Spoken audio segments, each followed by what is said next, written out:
Uttar Pradesh police में सिपाही रहा एक बाबा जो है, जिसका नाम सूरजपाल जाटव था, भोले बाबा बन गया।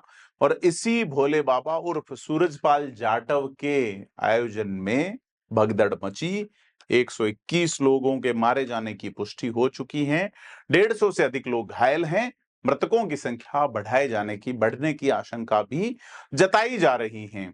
यह सूरजपाल जाटव, जो कि खुद को अब भोले बाबा कहलाता है, 28 साल पहले छेड़खानी के मामले में उत्तर प्रदेश पुलिस से सस्पेंड हुआ था और उसके बाद में बर्खास्त भी हो गया।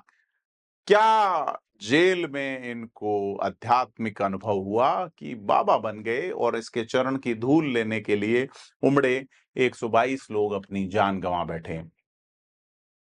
सवाल उठ रहा है कि बाबा कहां हैं? सत्संग किसका था? तो यह कहा जा रहा है कि सत्संग नारायण साकार हरि नाम के कथावाचक का था, जिनके पोस्टर लगे हुए हैं हाथरस की सड़कों पे।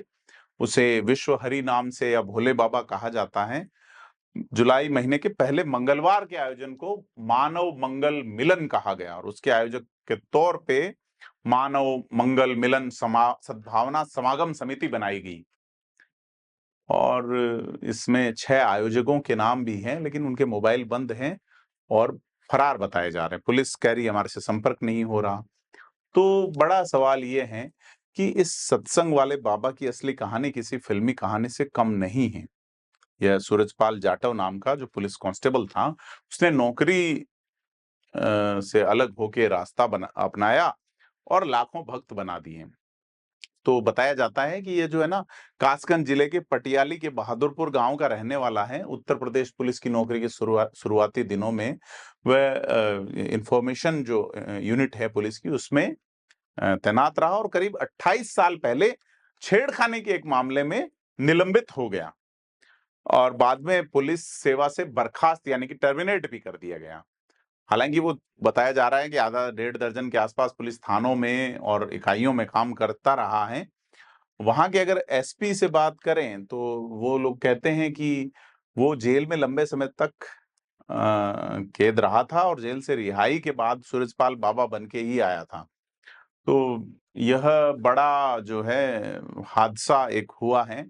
और आप देखिए कि हमारी साइकोलॉजिकल कंडीशन के ऐसे लोग जिनका एक बैकग्राउंड ऐसा रहा है और अ, वो लोग आध्यात्मिक माहौल बनाते हैं। ऐसा भी बताया जाता है कि पुलिस सेवा से बर्खास्त होने के बाद सूरजपाल न्यायालय की शरण में गया, उसका नौकरी बहाल हो गई, लेकिन 2002 में उसने फिर वीआरएस लिया।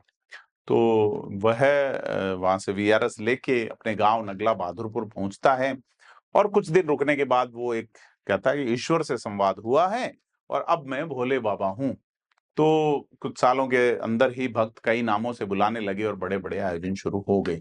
इन आयोजनों में हजारों की संख्या में लोग आने लगे। तो अब बाबा जो है, उसकी उम्र 75 साल बताई जाती है। 3 भाई हैं, वो उनकी पत्नी भी साथ हैं। तो 3 भाइयों में से एक भगवान दास की मौत हो चुकी है। तो छोटा जो है तीसरे नंबर पे राकेश कुमार है, जो गांव का प्रधान भी रह चुका है। तो अब लोग ये बताते हैं कि गांव में बाबा का आना जाना कम रहता है, लेकिन चैरिटेबल ट्रस्ट और ये चीजें जो है सीधे तौर पे सवाल उठाती हैं कि यह जो घटनाक्रम था कि लोग उसके चरण की धूल लेना चाह रहे हैं और वहां पे वाटर कैनन से इस तरह से बात आई है।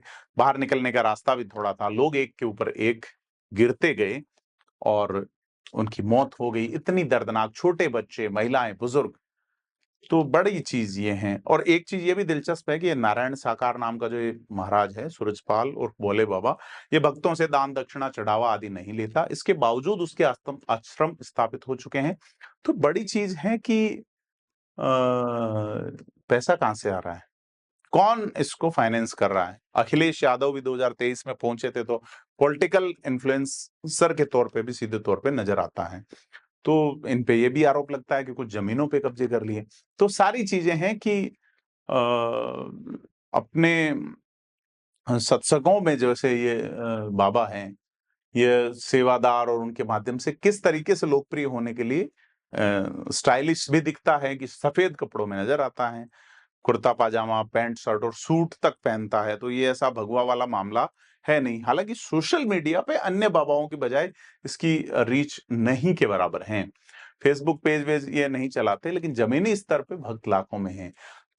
महिलाओं की संख्या बड़ी संख्या में होती है। राजस्थान से भी महिला गई थी एक, जिसकी डेथ हो गई। तो सारी चीज़ है कि इनके जो वॉलंटियर्स हैं, वो ही यहाँ सेवा की कमान सँभालते हैं। हालाँकि इसकी एक निजी आर्मी भी बताई जाती है, तो जो ब्लैक कपड़ों में रहती हैं। तो ये भक्तों की समितियाँ और ये चीज़ जो है वहाँ के लोग बताते हैं कि जिस तरह के ये इवेंट्स हैं, उसमें चढ़ावा वगैरह सीधा पानी की सेवा की बात आती है कि पानी जो है उसको प्रसाद के रूप में बाँटा जाता है। तो ये सारी चीज़ है कि 122 लोग मरे हैं और ऐसे व्यक्ति हैं। बाबाओं की भीड़ हमारे आस-पास नज़र आती हैं। मैं अक्सर ये कहता हूँ कि अ, आसाराम के चरणों की धूल के लिए भी जोधपुर में लोग तरह-तरह के जतन एक झलक पाने के लिए। तो ये कौन-सी साइकोलॉजी है, जिसको ये बाबा कवर किए रहते हैं?